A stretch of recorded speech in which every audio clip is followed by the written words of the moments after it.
지난 한 주간 동안 평안하셨는지요? 저는 지난 주간에 저와 우리 전도부장인 서상건 장로님 그리고 김영하 교육전사님 이상 3명이 인도네시아 단기 선교 답사를 갔다 왔습니다. 이번에 다녀온 곳은 인도네시아 가운데에 중간에 있는 칼리만탄 주의 도시인 폰티아낙입니다. 인천공항에서 인도네시아 수도 자카르타까지가 한 7시 20분, 30분 정도 걸리고요. 그 자카르타에서 이제 하룻밤 묵고 1박을 한 후에 이제 다시금 국내 비행기를 타고 서칼리만탄 주의 주도에 해당하는 폰티아나까지 1시간 30분 조금 더 걸립니다. 그렇게 해서 갑니다. 이 폰티아낙은 적도가 지나가는 곳이라고 해서 적도의 도시라 이런 별명이 있습니다. 이곳 인구가 한 60만, 지금 하는 60만 명이 조금 넘습니다. 그 중에 30% 정도가 중국계 인도네시아인들입니다. 최강식 선교사님이 협력하며 사역하는 교회로 우리가 제일 먼저 방문한 곳이 미문교회입니다. 미문, 안진병이 이렇게 미문교회예요. 미문교회인데요. 자, 이곳은 우리 사진 한번 볼까요? 미문교회 사진. 여기 미문교회 전경입니다. 자, 이 교회는 네덜란드 선교사에 의하여 1954년도에 교회가 되면서 또 이렇게 나중에 건물까지 짓게 된 곳입니다. 원래 식인종이었던 종족 중심이 회개하고 예수님 믿고 세워진 교회입니다. 신학적으로 보면 루터란과 칼빈주의가 혼재되어 있는 아주 건전한 개혁주의 교회에 해당됩니다. 폰티아낙에서는 미문교회가 그 교단에서 제일 크고 중심된 교회고 목회자들이 담임 목사를 포함해서 담임 목사, 부목사 포함해서 4명이 목회자가 있습니다. 한번 비춰주시겠습니까? 저기 서 있는 분이 지금 담임 목사님입니다. 저희들이 가서 조금 이제 교회 상황에 대해서 브리핑 듣는데 빨간 옷 입으신 분이 이제 부목사님이시고요. 그리고 다음 사진. 우리가 같이 기념사진을 찍었는데요. 벽면 뒤쪽에 보면은 그들에게 복음을 전해준 선교사님들이나 또 교회를 세운 데에 앞서 수고하신 분들의 선교사들의 사진이 쭉 나와 있습니다. 다음 사진이요. 예, 본당에 있는 강대상 앞에서 우리가 또 잠시 기념사진을 찍었습니다. 이 미문교회를 제일 첫 번째 방문해서 교회 소개도 듣고 그렇게 했고요. 그리고 미문교회 바로 옆에 보면은 교단이 운영하는 중고등학교 또 교단이 운영하는 말씀의 종, 이름 말씀의 종 신학교가 있습니다. 그래서 교회 탐방 후에 먼저 남자 기숙사를 방문했습니다. 상당히 아주 열악합니다. 장로님과 함께 둘러보면서 우리가 여기 LED 이렇게 바꿔주면 어떨까 이런 좀 생각이 사실 있었습니다. 그래서 다음날 다시 한 번 더 방문했는데요. 다음 슬라이드요. 다음날 방문했는데 여자 기숙사에 또 이렇게 자매들을 좀 만났습니다. 그래서 이 기숙사에 어떤 거 우리가 혹시 도울 수 있을 게 있나 조금 경청을 했습니다. 그리고 그 다음 사진 좀 볼까요? 그리고 이제 중고등학교 교장과 교사를 만났는데요. 여기 이제 그 교단에서 운영하는 중고등학교입니다. 바로 교회 뒤편에 있습니다. 그렇게 있고요. 다음에 한번 보면은 그 노란 옷 입은 분이 교장 선생님이고 미문교회에 또 출석하는 장로님이나 이렇게 해당이 됩니다. 교장 선생님이고 교사 몇 분 했고 여기 이제 도서관인데 도서관일 때 책 제서제만큼도 이렇게 있지 않는데 그 보니까 교과서 중심의 도서들만 주로 있고 조금 텅 빈 그런 도서관이었습니다. 그 다음에요, 교장선생님과 함께 양호실이라고 해서 양호실에 있는 아이들과 같이 사진을 찍었고요. 다음 슬라이드. 화장실이 아주 수세식이 되지 못한 아주 낡은 화장실을 기숙사에 있는 학생들이 사용하고 있었습니다. 다음요. 마침 이제 또 이렇게 학생들이 모여 있는데 잠시 또 이렇게 권면할 기회가 주어져서 제가 수업 시간에 여러분 환경은 좀 열악하지만은 열심히 공부해서 하나님 앞에 훌륭하게 쓰임받는 사람들 되었으면 좋겠다 이렇게 권면을 했습니다. 저 학생들은 시골에서 대부분 올라온 학생들이에요. 그들이 있는 시골은 더 열악합니다. 옛날에 뭐 식인종이 살았던 그런 열악한 데서 했으니까 얼마나 열악하겠습니까? 그래서 고향에 가면 그야말로 오지이고 차를 타고 가면 도로 상황이 좋지 않아서 머리가 막 차 천정에 부딪히는 그런 곳이라고 합니다. 자, 그 다음에 이제 또 우리가 교단에서 운영하는 신학교를 방문했는데요. 고등학교는 이제 뒤쪽에 고등학교하고 붙어 있습니다. 이 건물은 아마 정부에서 지어준 거라고 합니다. 거기서 학장을 만났는데 중앙에 있는 분이 학장입니다. 신학교에 대해서 조금 브리핑을 들었는데 이 말씀의 종 신학교 박사학위 가진 교수가 없어가지고 지금 학장도 지금 박사과정을 지금 하고 있다고 합니다. 박사학위 있는 사람들이 있어야 정부로부터 신학교가 좀 권위도 있고 인정이 받는데 박사학위 가진 사람이 별로 없어가지고 그래서 박사학위 가진 교수 요원이 필요하다고 합니다. 그래서 한국에 박사학위 가진 분이 있으면 좀 와서 강의도 해주고 MOU를 맺어주면 좋겠다 했습니다. 그리고 때마침 거기 우리 총신 신대원 좀 후배 목회자가 되겠죠. GMS 소속의 김수범 선교사님을 이렇게 강의 중에 만났습니다. 만났고요. 강의 도중이었지만은 제가 또 학생들한테 조금 권면할 기회를 제가 가져서 권면을 했고, 그리고 다음 사진 보면은 학생들과 함께 총장과 함께 학장과 함께 사진을 찍었는데 학생들이 대부분 제가 다르니까 안녕하세요, 사랑합니다 이렇게 한국말을 이렇게 하면서 친근감을 많이 표현했습니다. 이 신학교는 박사학위 가진 분이 많이 필요하기 때문에 학장도 지금 박사학위 과정을 하고 있고 교수 요원들 중에 석박사 과정을 지금 하고 있는데 그게 학비가 한 학기에 한 40만 원, 50만 원인데 우리 대학에 비하면 상 10분의 1에 해당되죠. 그럼에도 상당히 좀 부담스러워서 교수 요원을 하기 위한 교수 요원들을 위한 조금 학자금 같은 거 후원해 주는 게 없는가 뭐 그런 후원자를 찾고 있다는 얘기를 들었습니다. 자, 그리고 그 다음에 방문한 곳이 폰티아나 도시에 강이 있는데 그 강을 넘어서 우리로 말하면 강북에 해당되는 조금 그런 지역인데요. 조금 베들레헴 교회입니다. 앞으로 우리가 가게 되면 저쪽에서 좀 사역하면 어떨까 그렇게 선교사님이 요청이 있었습니다. 그 담임 목사님이 여자분 중간에 여자분이 거기는 담임 목사님이고요. 아까 빨간 옷 입은 여자분도 그 교회 장로님이십니다. 여기 이제 제가 그 교회에 대해서도 브리핑을 좀 들었는데 한 7년 전에 한 20여 명의 교인들로 이렇게 시작이 됐는데 7년이 지난 지금 200여 명으로 이렇게 교인 수가 확보가 됐고요. 이 전도에서 모인 건 아니고 전도에서 모인 것이 아니고 그것이 교회당이 세워지니까 기독교 종족들이 자발적으로 이렇게 찾아온 것이 그렇게 한 200명 정도 된다고 합니다. 이게 보기에는 좀 넓어 보이지만 실제로는 작습니다. 좀 작아서 주일 예배 드릴 때는 교회당 문을 열어놓고 밖에 의자를 설치해 놓고 이렇게 하는데 밖에 또 차가 다니다 보니까 예배 드릴 때 소음이 있어서 잘 들리지도 않고 한다고 합니다. 월세를 내면서 이렇게 건물을 이렇게 사용하고 있는데 교단에서 땅을 사줬답니다. 땅을 사줘서 형편이 되면은 그쪽에 지으면 좋겠다고 해서 저희 잠시 다음 슬라이드 보면은 저희 가서 한번 기도해 드렸습니다. 빨리 교회가 세워지고 교회가 계속해서 좋겠다 이런 마음으로 했습니다. 그리고요.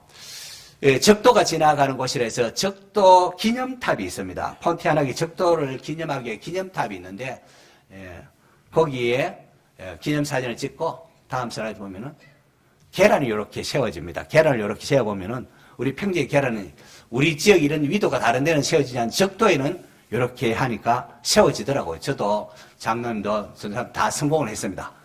이렇게 계란을 세우는 체험했습니다.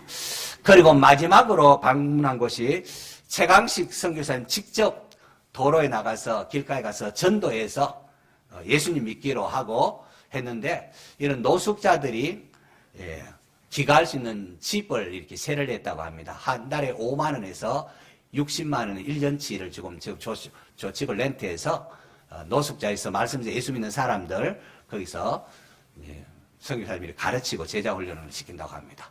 들어가 보면은 많을 때는 5명, 적을 때는 이렇게 3명이 있었습니다. 기념으로 사진 찍고 그분들을 위하여 제가 좀 기도를 해드리겠습니다. 이렇게 했습니다. 다음요. 제가 이번 단기 선교를 답사하면서 느낀 점은 한마디로 표현하면은 옛날에 대우의 김우중 회장님 말했는가요? 세상은 넓고 참 할 일은 많구나 하는 것이었습니다. 식인종 마을에 복음이 들어가서 그 종족이 예수를 믿고 또 이렇게 나중에 이렇게 교회가 세워졌고 또 우리가 그곳에 방문해서 그 담임 목사에게 혹시 한국에 와본 적 있냐 물으니까 와보고 싶다고 보기 와보고 싶다고 그런 말도 들었습니다. 기숙사 또 학교 또 화장실 이런 거 보면서 참 열악하고 좀 해야 할 일도 참 많고 특별히 신학대학교를 방문했을 때에 교수 요원들이 많이 필요한데 제가 아는 친구 교수를 좀 연결시켜줘도 되겠구나. 그리고 또 장학금도 조금 지원해도 이 교회 이 신학교는 굉장히 도움이 되겠다. 뭐 여러 가지 일들을 좀 봤습니다. 우리가 눈 감으면 아무것도 안 보이겠지만은 눈을 떠서 선한 일을 하려고 하면은 우리 한국에서도 그렇고 외국에서도 그렇고 참 할 일은 너무나 많다는 생각을 했습니다. 이상으로 단기 선교 답사는 좀 이제 복원을 마치도록 하고요. 오늘 읽은 본문을 중심으로 말씀을 잠시 살펴보겠습니다. 하나님께서 아브라함에게 내 자손을 땅이 티끌같이 많게 하리라. 하늘 우러 무별을 바라보라. 네 자식이 앞으로 이렇게 많을 것이다 라고 하셨습니다. 이때 아브라함은 하나님을 믿었습니다. 하나님이라면 그렇게 하실 수 있죠. 하나님을 믿었습니다. 아브라함이 하나님의 믿으니까 하나님이 이 믿음을 아브라함의 믿음을 보시고 의롭다 해주셨습니다. 하나님 우리에게 바란 것은 하나님을 믿어주는 겁니다. 하나님 믿는 하나님은 정말로 좋으신 분이시고 하신 약속은 이루시는 분이시다. 믿어줄 때 하나님께서 의롭다 해주시는 이 굉장히 우리 하나님을 신뢰하는 우리 성도가 되어야 되겠습니다. 자, 그런데 내 자식이 하늘의 별과 같이 많으리라고 했는데 10년이 지나도록 아브라함의 가정에 자식이 생기지 않았습니다. 여러분 10년을 기다려 자식이 생기지 않으니까 나이는 들어가지요. 아브라함의 마음이나 아내 사라의 마음은 얼마나 초조했겠습니까? 어쩌면 이것이 우리가 어떤 것을 놓고 기도하며 기다릴 때에 우리가 우리의 고민이기도 하고 우리의 아픔도 이런 것 아니겠습니까? 자, 믿음으로 승리합시다. 말하기는 쉽지만은 참고 인내한다는 것은 결코 쉽지가 않을 것입니다.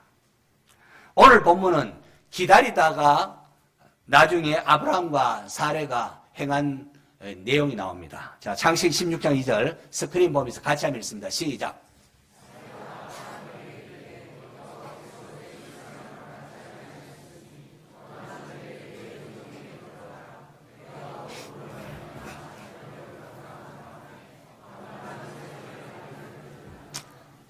시간이 지나가면서 초조하고 더 절망적인 사람은 아니었습니다. 사례였습니다. 사례 나이는 자꾸 들어가지 10년이 지나도록 자식은 안 생기지 않으니까 견디다 못한 사례가 자기의 몸종을 통해서라도 자식을 가질 생각으로 애굽인 여인 하가를 남편에게 주고자 했습니다. 요즘은 말도 안 되지만 우리도 옛날에 시바지 여인 이런 게 있었고요. 당시 문화로서는 또 우리가 이해가 됩니다. 고대 여인이 자식을 낳지 못했을 경우에 여종 가운데 하나를 택해서 자기 남편에게 주어 아이를 낳게 하는 게 또 일반적이었습니다.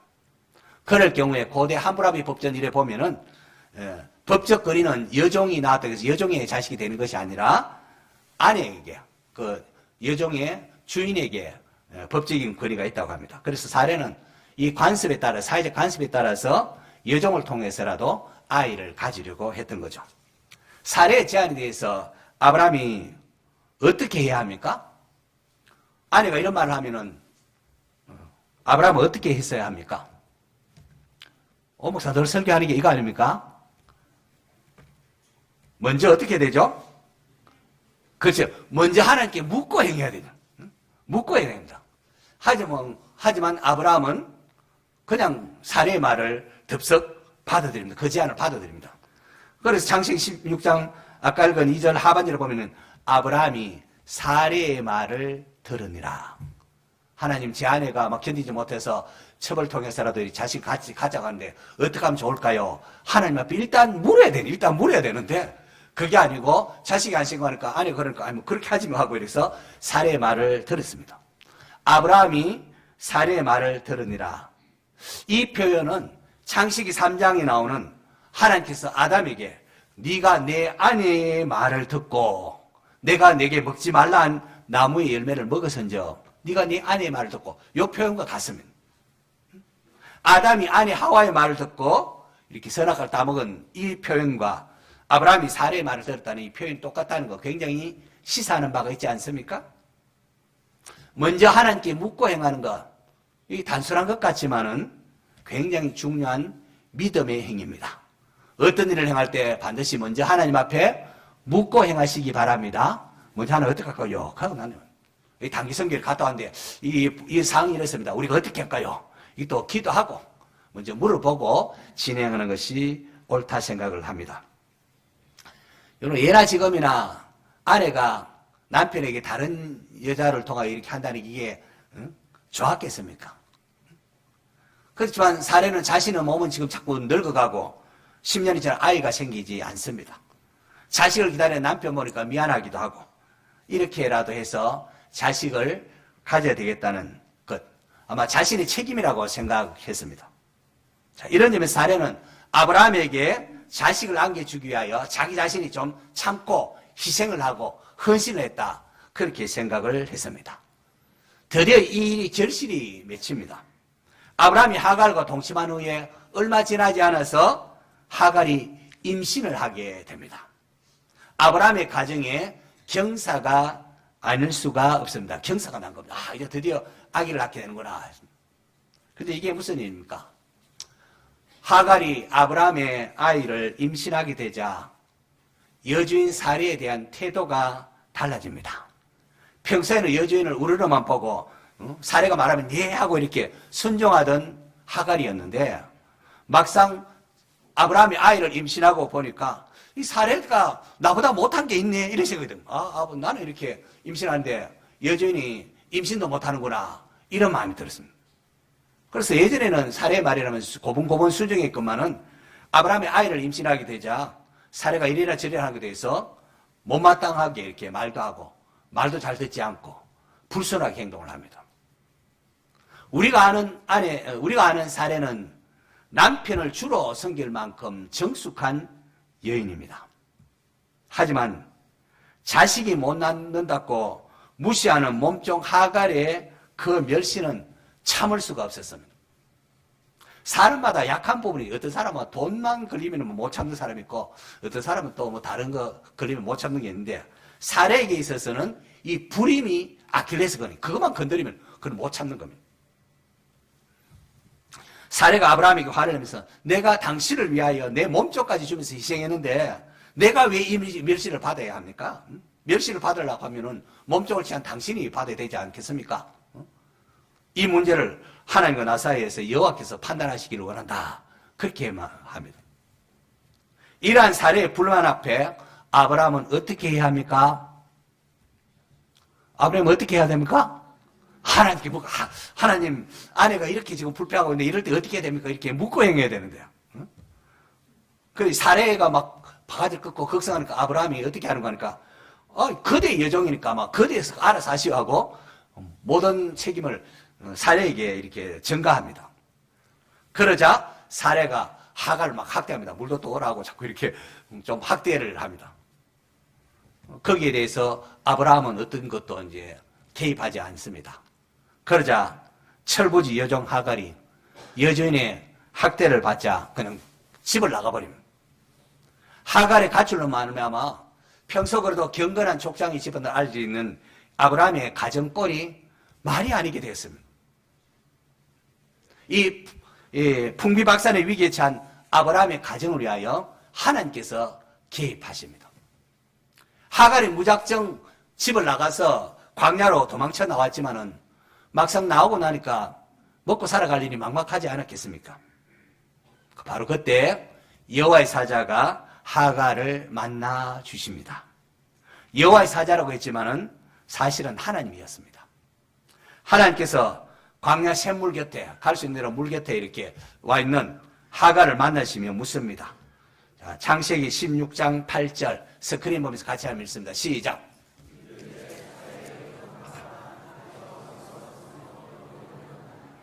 내가 어디서 왔으며 어디로 가느냐. 참 철학적인 인생의 질문이 아닐 수가 없습니다. 이 질문은 하갈에게만 해당되는 것이 아니라 이 창세기 기록될 당시 출애굽한 이스라엘 백성들, 그리고 이 성경을 읽는 오고 오는 모든 세대에게도 주어지는 질문이기도 할 것입니다. 오늘 우리는 어디서 왔으며 어디로 가고 있습니까? 하나님께서 물으실 때 여러분은 뭐라고 대답하겠습니까? 이 질문에 대한 바른 대답을 할 수 있으면 우리가 주어진 인생을 참 하나님 기뻐하시는 보람된 인생을 살 거라 생각합니다. 여호와의 사자가 하갈을 부를 때에 사레의 여종 하갈아 그렇게 부르십니다. 사레의 여종 하갈아. 바로 하갈이 있어야 될 위치가 바로 여기였다는 거죠.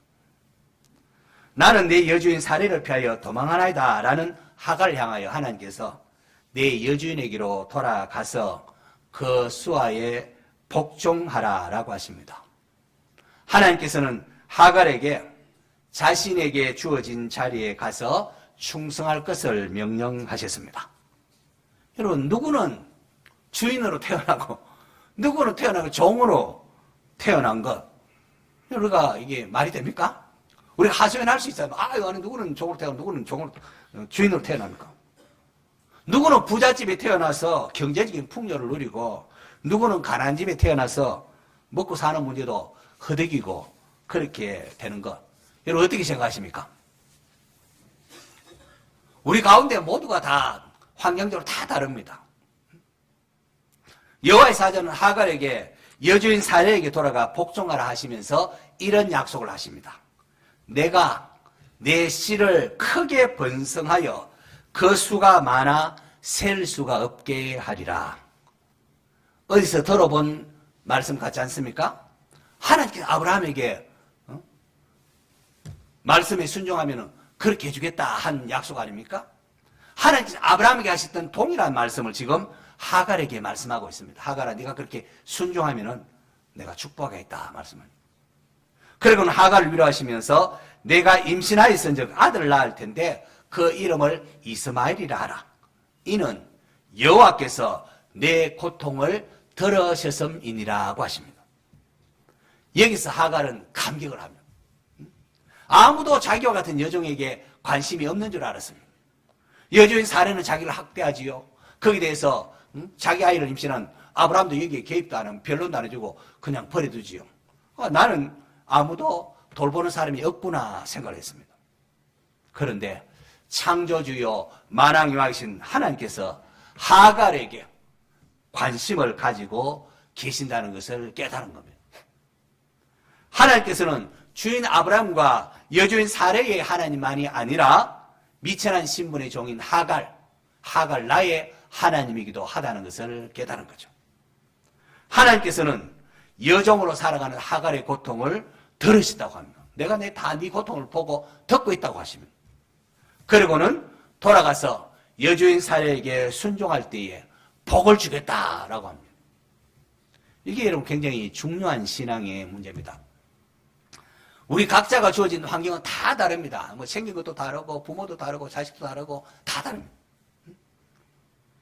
환경이 다른 것 이게 중요한 게 아닙니다.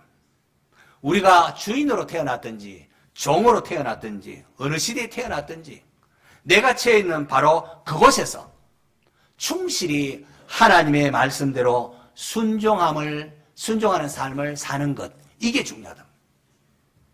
바로 이것이 하나님께서 기뻐 받으시는 삶으로서의 예배입니다. 여러분 다양한 삶의 환경 속에서 여러분 어떻게 하고 있습니까?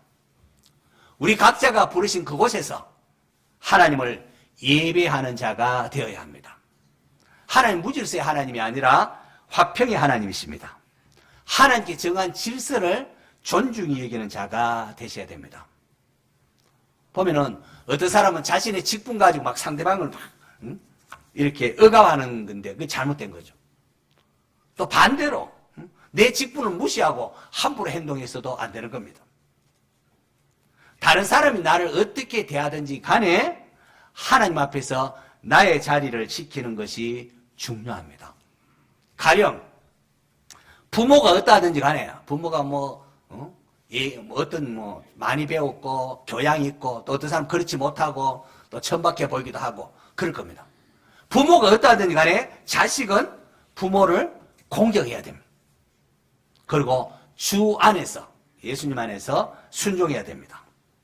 왜냐하면 이것은 부모와 나만의 관계가 아니라 하나님께서 내게 주어진 사명과 관계가 있기 때문입니다. 내가 있는 그곳에서 내가 태어난 그곳에서 그 가정에서 하나님께서 나에게 주신 사명이 있다는 거죠.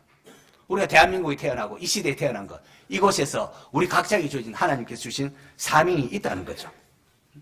거기에 충성하면은 하나님 복을 주신다. 내가 옛날에 태어났으면 나래주고 태어났으면 이게 중요한 게 아니라는 거예요. 사울왕이 무고히 다윗을 죽이려고 했을 때 다윗이 끝까지 사울왕을 선대했던 것도 바로 그런 이유입니다. 자기 자리를 지키면서 자기가 해야 될 역할을 한 거죠.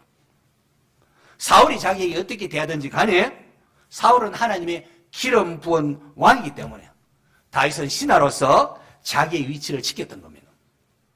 하나님 이러한 다윗을 보고 내 마음에 탁 맞는 사람이라 내 뜻을 다 이루게 하리라 하면서 다윗을 그렇게 기뻐하시고 하나님 뜻을 이루는 위대한 인물로 다윗을 사용합니다.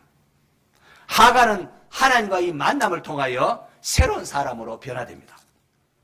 버림받은 비천한 여인인 줄만 알았는데 전능하신 하나님께서 하갈을 다 지켜보시고 그녀의 고통을 알고 계셨다는 겁니다. 하갈은 자신의 마음을 헤아려 주고 자신이 행해야 할 길을 가르쳐 주신 하나님을 배웠거는 나를 살피시는 하나님 그렇게 고백합니다. 여러분 우리 각자가 하나님을 알아야 돼. 하나님이 어떠한 분인가 알아야 돼. 하갈은 나를 살피시는 하나님이시구나 라는 것을 고백을 합니다. 비천한 자신을 찾아와 주시는 이 하나님의 은혜를 깨닫고 감사할 때에 하갈의 눈이 새로워졌습니다. 자신이 머물고 있던 그곳 샘도 이제는 브엘라헤로이 그렇게 부릅니다. 여러분 성경 아래 보면은 나를 살피시는 살아계신 이의 우물이라는 뜻입니다. 브엘라헤로이가 그렇습니다. 은혜 받고 보면은 세상이 달리 보입니다. 길가에 나뒹구던 돌멩이 하나조차도 예사로 보이지 않고 거기에도 하나님의 솜씨가 담겨져 있음을 깨달아집니다. 하갈은 이제 다시금 돌아가서 여주인 사례를 섬깁니다. 하나님의 은혜가 임하면은 참을 수 있습니다. 그러니 하나님의 은혜를 갈구해야 되지 않겠습니까? 대부분 목 참게 타고 터지기도 한. 죄성을 가진 우리는 문제가 생기면은 상대방 탓으로 돌리곤 합니다. 자신이 잘못하고도 자신은 분명히 잘못했는데도 좀 봐주면 될 텐데 그걸 안 봐줘가 그렇다고 하면서 상대방을 탓합니다. 진짜 문제는 우리가 은혜 받았는가 받은 사람인가 하는 겁니다. 은혜를 받았는가 합니다. 아무리 내가 옳고 실제적으로 옳고 상대방이 잘못한 것 같아도요. 은혜 받고 보면은 내가 저 사람이 좀 더 기도해 줘야 되는데 그렇지 못했구나. 내가 좀 더 사랑으로 보다듬어 줘야 되는데 그렇지 않았구나. 응? 그런 게 보인다는 겁니다. 그래서 은혜가 임하면은 아무리 거룩한 사람 은혜가 임하면은 회개가 나옵니다. 하나님 내가 좀 더 그렇게 하지 좀 더 참지 못했습니다. 좀 더 사랑하지 못했습니다. 은혜가 임하면 회개가 나오고 우리 입에서 우리 마음에서 회개가 나오면은 비로소 치유와 회복의 역사가 일어나고 거기에 하나님 나라가 세워집니다. 샬롬의 나라, 평강의 나라가 임하게 됩니다. 성도 여러분, 하나님은 연약한 우리를 찾아오시는 하나님이십니다. 가출했던 하갈을 찾아오셨던 하나님. 오늘 말씀을 통하여 지금 여러분의 마음을 지금 두드리고 계시는 겁니다. 사례의 여종 하갈아, 내가 어디서 왔으며 어디로 가느냐? 이 질문. 오늘 우리에게 주신 질문이기도 합니다. 하나님께서 내게 맡기신 사명의 자리를 버리고 도망치고 있지는 않습니까? 나는 혼자뿐이다. 아무도 내 사정 못 알아준다. 생각하는 분은 없습니까? 하갈을 보십시오. 여주인 사례가 막 멸시를 했고 자기 아이를 잉태한 아브라함도 자기를 변론해주지 않았습니다. 나는 복도 지질이 없는 사람이다. 이 세상에서 별 볼 일 없고 아무도 나를 알아주지 않는다 생각했던 하갈이었습니다. 하지만 하나님을 만나고 보니까 아하, 그게 아니구나. 그게 깨달아졌습니다. 하나님은 하갈의 아픔과 신음을 귀를 기울여 들으셨고 주어진 환경 속에서 자기의 역할을 감당하면은 아브라함처럼 내가 복을 주마 동일하게 말씀을 하셨다는 겁니다. 이것은 하갈에게만 해당되는 것이 아닙니다. 하나님은 오늘도 우리 한 사람 한 사람을 다 살피시는 분이십니다. 하나님께서는 나의 아픔, 나의 고통을 아십니다. 하갈은 자신을 살피시는 하나님을 깨닫고는 자기가 있는 곳이 이 샘물을 벨라헤로이라 했습니다. 나를 살피시는 살아계신 이의 우물이라고 했습니다. 우리가 살아가는 이 세상 건강 위협도 있고 경제적 어려움도 있고 여러 가지 문제들이 있지 않습니까? 하지만 내가 있는 이곳이 벨라헤로임을 잊지 마시기를 바랍니다. 하나님이 살아계신 하나님이 지켜보시고 함께 하십니다. 하나님 앞에서는 내가 처한 환경이나 신분이 중요한 게 아닙니다. 내가 주인이냐 노동자냐 이게 중요한 것도 아닙니다. 부자냐 이게 중요한 게 아닙니다. 내가 있던 그곳에서 내게 주어진 사명을 감당할 때에 한 달란트 받았더나 두 달란트 받았더나 5달란트 이게 중요한 게 아니고 내게 주어진 것에 충성하면은 잘 하였도다. 착하고 충성된 종아 내가 좋은 것으로 갚으리라 하면서 하나님께서 100배의 복을 주시는 겁니다. 우리가 맡겨진 자리 내가 있는 환경 어디다든지 권해 그곳에서 하나님의 은혜를 깨닫고 감사함으로 충성함으로 올 한 해 정말로 100배의 결실을 주시는 하나님을 경험하는 하나님이 어떠한 분인가 경험하는 이런 은혜의 역사가 저와 여러분에게 있기를 축원합니다.